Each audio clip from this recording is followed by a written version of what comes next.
some cases, that might be an outcome where if we have a market that is in very difficult financial conditions. It's the news no one expected, and it's shaking the industry to its core. John Deere, one of America's most iconic brands, is making headlines, and not for the reasons you'd think. A bombshell announcement from the CEO has sparked outrage and raised serious questions about the company's future and its relationship with American workers and consumers. This decision has even caught the attention of former President Donald Trump, who has thrown his hat into the ring, promising big consequences. Stick around to get the details on this unfolding controversy. Trump's criticism of John Deere's green initiative. Why did Trump target John Deere in the first place? The answer lies in the company's growing commitment to sustainable farming and its adoption of electric-powered equipment. While green technology and sustainability have been gaining momentum in many industries, Trump has long been a critic of environmental policies that, in his view, hindered economic growth. He viewed John Deere's pivot toward electric machinery as an example of this very trend. To Trump, the company was trying to appease what he considered to be an overzealous environmental agenda, which he believed came at the cost of American jobs and traditional industries. In his usual confrontational style, Trump didn't mince words. He accused John Deere's leadership of being out of touch with the needs of the American farmer. He argued that by focusing on electric equipment and green solutions, John Deere was abandoning its roots and putting the livelihoods of hardworking farmers at risk. In Trump's eyes, this was a misguided attempt to cater to a political faction that he had no patience for. Trump's comments didn't just come as a casual critique, they were a full-throttle assault. He essentially warned John Deere that their strategy could backfire if they didn't change course. For a company that had built its reputation on providing reliable and durable machinery for farmers, this was a wake-up call. Could John Deere afford to ignore such a high-profile threat, or would they cave to political pressure and adjust their strategy? John Deere's response to the threat. As expected, John Deere's response to Trump's comments was swift but measured. The company had always prided itself on being neutral, maintaining its focus on providing quality products for American farmers and generally staying out of political controversies. However, with Trump's words ringing in the air, the company found itself in an uncomfortable position. John Deere was now at the center of a firestorm that threatened to damage its reputation as an impartial industry leader. Initially, John Deere's leadership team expressed surprise at Trump's comments. The company was not used to public confrontations like this, particularly from a political figure of such magnitude. However, despite the initial shock, they knew they had to address the situation head-on. They quickly released a statement aimed at easing the growing tension. The message was clear. John Deere stood by its commitment to innovation and sustainability, while also remaining firmly committed to supporting the American farmer. The company emphasized that their focus on electric farm equipment wasn't just about appeasing political interests, but rather about ensuring that they were providing the best possible products for future generations. However, despite the best efforts to calm the storm, John Deere was now entangled in a public battle. Trump's influence over his loyal supporters was undeniable, and many were quick to rally behind him, questioning John Deere's dedication to the farmers they served. On the other hand, the company's commitment to sustainability found support among more environmentally conscious consumers. As the battle between Trump and John Deere escalated, the company found itself caught in the middle of a larger ideological war. The broader political implications of this dispute became impossible to ignore. John Deere wasn't just fighting to defend its business strategy, it was now at the heart of a national debate about the future of American industry, environmental responsibility, and political influence. And don't forget to subscribe to stay updated on all the latest developments in this breaking story. Corporate fallout and stock market reactions. The fallout from Trump's threat was immediate and multifaceted. On the business side, John Deere faced a series of challenges. The company's stock price began to fluctuate as investors reacted to the uncertainty surrounding its future. Would John Deere continue with its environmentally driven initiatives despite the pressure from Trump's supporters? Or would it backtrack in an attempt to maintain its standing with rural America, particularly farmers who were feeling alienated by the political and economic rhetoric surrounding green technologies? The pressure wasn't just coming from Trump's followers, it was also coming from inside the company. As John Deere's leadership team met to strategize their next move, they faced a divide between executives who believed in the long-term benefits of sustainability and those who feared that the backlash from Trump's supporters would hurt the company's brand and bottom line. There was also concern that further escalation of the conflict could harm their ability to retain key business relationships, both with farmers and within the government. As the political standoff continued, John Deere found itself under the microscope. Would the company continue to push forward with its green agenda, or would it soften its position to maintain peace with the political powers that be? This would have serious implications for the company's future, not just in terms of its reputation, but also in terms of its ability to continue innovating and leading the industry in a changing global landscape. John Deere's leadership in crisis. As Trump's influence over the debate continued to grow, John Deere's leadership found themselves under increasing pressure. The public relations nightmare wasn't just about defending their products or their innovations. It was about defending the company's very identity. John Deere had always been a symbol of American hard work and agricultural success, but now it was being painted as a company that had lost touch with its core customer base. Farmers, the lifeblood of the company, were divided. On one hand, there were the traditionalists, the farmers who had grown up with John Deere's iconic green tractors, who saw the brand as synonymous with their way of life. For these individuals, Trump's comments were a wake-up call. They felt that John Deere's move toward electric equipment and green technology was an attempt to cater to a politically correct agenda rather than the real, gritty needs of American farmers. They resented the implication that their way of life was being replaced by a system of environmental regulations that they didn't fully understand.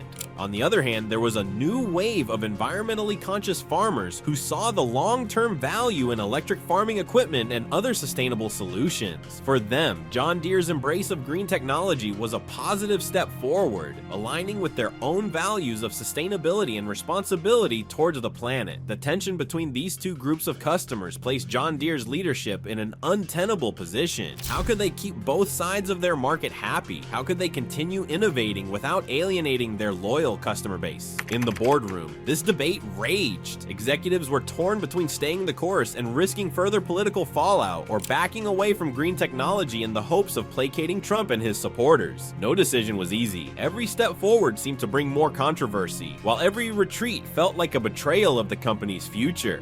For John Deere, the cost of this battle was more than just financial. It was about reputation and survival in an increasingly polarized world. They had to decide whether to embrace the future of farming technology and risk political ramifications, or abandon their innovations in favor of appeasing a vocal segment of the population. The political divide. What made this standoff even more complicated was the fact that it was no longer just about John Deere. The company had become a focal point in the broader cultural and political battle over environmentalism.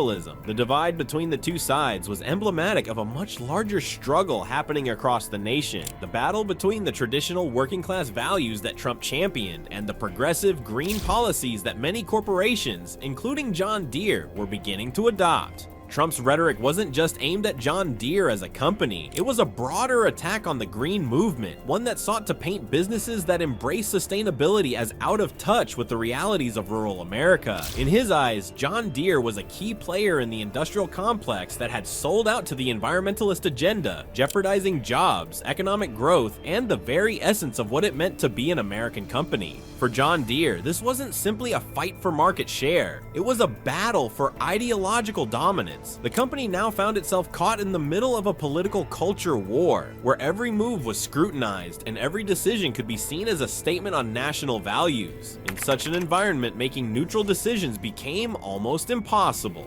Tension within the company. Internally, the debate within John Deere was no less intense. The company's long-standing commitment to innovation was in direct conflict with the fear of alienating key customers. With Trump's attacks dominating the headlines, executives had to quickly consider whether their sustainability initiatives were worth the risk. Could they push forward with their plans for electric tractors and other green solutions, or was this a moment to reassess their approach? One group of executives believed that John Deere had to stand firm. They argued that the company's long-term success depended on embracing new technologies, regardless of political pressure. After all, agriculture was changing, climate change, new environmental regulations, and the evolving needs of the industry all demanded that the company continue to innovate. These executives saw electric farming equipment as an essential part of the future of agriculture, even if it meant facing political backlash in the short term. However, there were those within the company who weren't as certain. They worried that John Deere's push for sustainability might hurt their image with traditional farmers, especially those who supported Trump. They feared that if the company didn't adjust its strategy, it might suffer both in the marketplace and in public opinion. With the political divide growing wider by the day, appeasing both sides seemed nearly impossible. This internal tension reached its peak when John Deere's leadership team was faced with a choice: move forward with their green initiatives or risk losing support from a significant portion of their customer base. If they backed down, they might maintain their market position in rural America, but they could also miss out on the opportunity to lead the industry toward a more sustainable future. On the other hand, if they continued down the path of environmental responsibility, they risked losing loyal customers and, potentially, their standing as a trusted provider of agricultural equipment. The emotional toll on John Deere's executives was palpable. Many of them had spent their careers working to build the brand into what it was today, an industry leader known for reliability and innovation. To see that reputation challenged in such a public and politically charged manner was disheartening. Yet, as much as they wanted to keep the company's legacy intact, they understood that the world around them was changing, and so too must they. The impact on the industry. As this political drama continued to unfold, the broader agricultural industry began to feel the ripple effects. John Deere, as one of the largest and most influential players in the industry, set a precedent for other companies in the space. If John Deere, with its massive market share, was struggling to navigate the tensions between environmentalism and traditional farming values, how were smaller companies and startups supposed to handle the pressure? The impact of Trump's comments extended far beyond just one company. The larger issue at play was whether the agricultural industry would shift towards sustainability and embrace green technology, or whether it would continue to resist change as some political figures advocated. This was no longer just a John Deere issue. It was an industry-wide dilemma that would shape the future of farming. For many, this conflict was indicative of a larger national conversation about the future of the economy. The world was moving towards sustainability, but could traditional industries like farming and manufacturing keep up with this shift without losing their identity? As John Deere became a battleground for these competing forces, it was clear that the decision the company made would have lasting consequences not only for its future, but for the direction of the entire agricultural sector. Trump's supporters rally. As Trump's threat against John Deere gained traction, his supporters took to social media, news outlets, and even town halls to voice their dissatisfaction with the company's environmental initiatives. They framed John Deere's push for electric and green farming equipment as a betrayal of the very people who had supported the company for decades: hardworking farmers and rural Americans who believed in traditional values. Trump's supporters didn't just critique John Deere, they mobilized. A wave of online petitions and protest movements began to form, with calls for boycotting the brand. Farmers, many of whom had spent generations using John Deere equipment, now found themselves questioning the company's commitment to their way of life. On platforms like Twitter and Facebook, boycott John Deere became a rallying cry. Trump's base, which had always prided itself on working-class values, saw John Deere's green push as the ultimate symbol of corporate overreach and elitism. These sentiments were not only felt on the digital front. In rural towns across America, John Deere dealerships began to report a noticeable decline in foot traffic. Farmers who had long sworn by the brand now found themselves questioning whether John Deere was still the right choice for their equipment needs. Were the iconic green tractors and harvesters still in line with the values of rural America? Or had the company sold out to an urban elite, more concerned with climate change than the survival of traditional farming?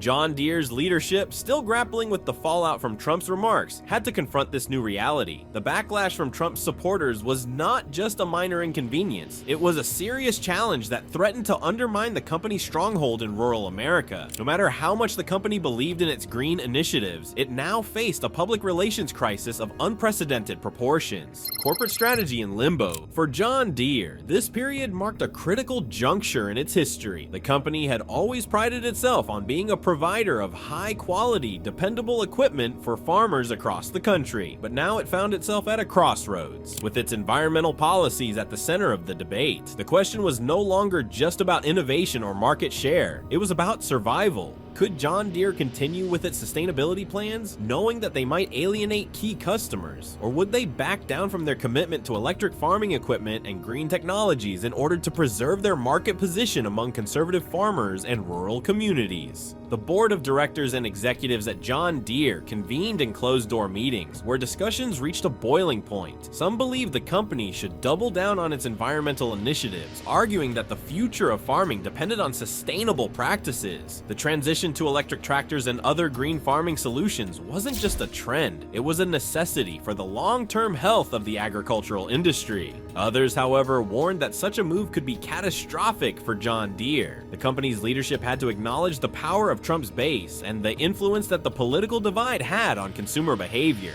The risk of further alienating their traditional customer base was real. The company's once loyal farmers could very well turn their backs on John Deere if they felt the company was no longer serving their interests. The decision was complicated by the fact that John Deere was facing increased competition from other manufacturers, many of whom were not as deeply entrenched in the political debate. These companies were moving forward with their own green technologies, but without the same ideological baggage. They were able to appeal to environmentally conscious consumers without the same level of resistance from conservative factions. John Deere, on the other hand, was now caught in the crossfire of a highly polarized political climate. The role of the media. As if the internal pressure wasn't enough, the media played a significant role in intensifying the conflict. News outlets, both mainstream and partisan, seized on Trump's comments and amplified them to an even wider audience. The media portrayed the John Deere debacle as a classic clash between corporate environmentalism and rural American values. Television segments, radio talk shows, and op-ed pieces all weighed in on the matter, framing the company as either a villain or a hero, depending on the perspective of the outlet. Some outlets painted John Deere as a progressive company trying to do its part for the environment. They highlighted the long-term benefits of green farming technologies, including reduced emissions and a more sustainable future for agriculture. These media pieces were supportive of John Deere's position, portraying the company's electric tractors as a necessary step for the future of farming. On the flip side, conservative media outlets echoed Trump's sentiments, emphasizing the potential harm that green initiatives could cause to the farming community. They argued that John Deere's push for electric tractors could lead to job losses, higher costs for farmers, and an overall erosion of traditional American industries. They painted John Deere as a company that had forsaken the working-class Americans who had helped build its empire, choosing instead to cater to an elite group of environmentalists with little understanding of the challenges facing rural America. The media war was, for many, the most influential aspect of the entire conflict. The stories about John Deere's push for green technology didn't just affect the company, they influenced public opinion on a much larger scale. People's views on the issue were often shaped by the media they consumed, reinforcing the deep ideological divide that had formed between Trump's supporters and those who believed in a more sustainable future for agriculture. The future of John Deere. As the dust settled from the initial wave of backlash, John Deere was left with a monumental decision: how to navigate the new reality created by Trump's influence. The company had been forced to confront the undeniable truth that its green initiatives were no longer just business decisions, they had become political statements. Could John Deere continue down the path of sustainability, knowing it would be in direct opposition to Trump's base? Or should they compromise on their environmental goals to preserve their relationship with the farmers who had been their most loyal customers for generations? In the end, the decision would shape not just John Deere's future, but the future of the agricultural industry as a whole. As the company weighed its options, it became clear that the political climate had fundamentally changed the way business was done in America. Companies could no longer remain neutral in the face of ideological battles. They had to choose sides. Can John Deere recover? As the conflict continued, public opinion began to shift in unexpected ways. Initially, John Deere found itself trapped between two opposing factions: Trump's supporters, who viewed the company's green initiatives as a betrayal, and environmentally conscious consumers, who saw the company's sustainable efforts as a positive step toward the future. But over time, something interesting began to happen. Some of John Deere's traditional customer base began to realize that the company's efforts to innovate weren't about abandoning their values. They were about ensuring the long-term survival of farming as an industry. While it's true that Trump's rhetoric had initially galvanized his supporters, it also pushed some farmers to critically examine their own perspectives on sustainability. For many, the prospect of electric-powered farming equipment was initially met with skepticism. However, after considering the long-term financial and environmental benefits, some of these farmers began to see the value in John Deere's commitment to green technology. Moreover, the conversation surrounding climate change and its impact on agriculture started to gain more traction in rural communities. Many farmers were beginning to experience firsthand the effects of shifting weather patterns and increasingly unpredictable seasons. John Deere's focus on sustainability, it seemed, wasn't just a political statement, it was a practical response to the challenges faced by modern agriculture. John Deere's leadership took note of this gradual shift. While they had faced an intense backlash from conservative factions, they also saw a growing opportunity to reframe their narrative. Instead of being viewed as an out-of-touch corporation catering to urban elites, John Deere could position itself as a company that understood the real struggles of farmers, both the challenges posed by climate change and the economic pressures faced by rural communities. A new strategy, bridging the divide. In an attempt to bridge the divide between the two camps, John Deere's executives began to adopt a new strategy: transparency and dialogue. They knew that they couldn't simply appease one side at the expense of the other. Instead, they needed to find a way to communicate their vision clearly to both traditional farmers and those looking for sustainable farming solutions. This meant engaging directly with their customer base. John Deere's leadership team launched a series of town hall meetings focusing on rural areas where farmers could voice their concerns and ask questions about the company's direction. These meetings were designed not just to defend the company's green initiatives, but to demonstrate that John Deere was genuinely committed to meeting the needs of farmers, both in terms of innovation and in understanding the unique challenges they faced. At the same time, John Deere began to reframe its green technology efforts in a way that would resonate with their core audience. Instead of simply promoting the environmental benefits of electric tractors, they emphasized how these innovations could reduce farmers' long-term costs. By transitioning to electric farming equipment, farmers could save money on fuel and maintenance, while also lowering their carbon footprint. These were tangible benefits that couldn't be ignored. For John Deere, the key to overcoming this crisis lay in its ability to build bridges between divided communities. They knew that sustainability was a crucial part of the future, but they also understood that they had to be mindful of the concerns of their traditional customers. In the end, the company's goal was not just to survive this storm, but to emerge stronger, having united their customer base around a shared vision of the future.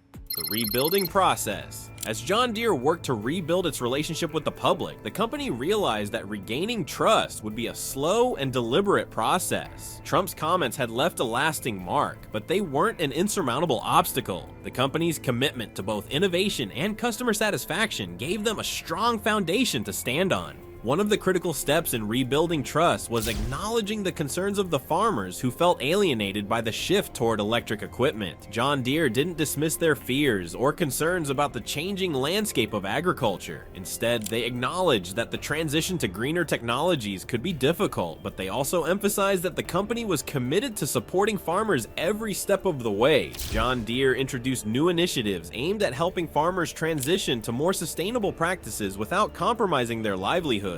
These included offering subsidies or financing options for farmers interested in adopting electric machinery, as well as providing additional support through training programs and resources to help them understand how these new technologies could benefit their operations. Slowly but surely, John Deere began to regain its reputation as the company that stood behind farmers no matter what. They weren't just a corporate entity concerned with profits. They were a partner in the farming community, helping farmers adapt to a rapidly changing world. A future shaped by balance. Looking ahead, the future of John Deere seemed to be shaped by a careful balance between tradition and innovation. While the company would continue to embrace sustainable technologies, it also understood the importance of preserving its connection to the farmers who had been its lifeblood for so long. In many ways, John Deere's path forward was a microcosm of the broader agricultural industry's struggle to reconcile new technologies with the realities of farming in a rapidly changing world. For John Deere, the key to success lay in finding a way to move forward without alienating their customers. They had learned that innovation, while crucial, had to be done with empathy. Empathy for the farmers who still relied on the old ways, and for the next generation who would need new tools to face new challenges. The road ahead wouldn't be easy, but by staying true to its roots while embracing the future, John Deere could not only survive this crisis, but emerge stronger, more united, and better equipped to tackle the challenges of the 21st century. The battle over sustainability had shifted from a political skirmish to a broader conversation about the future of agriculture, and John Deere's role in that conversation would ultimately define its legacy.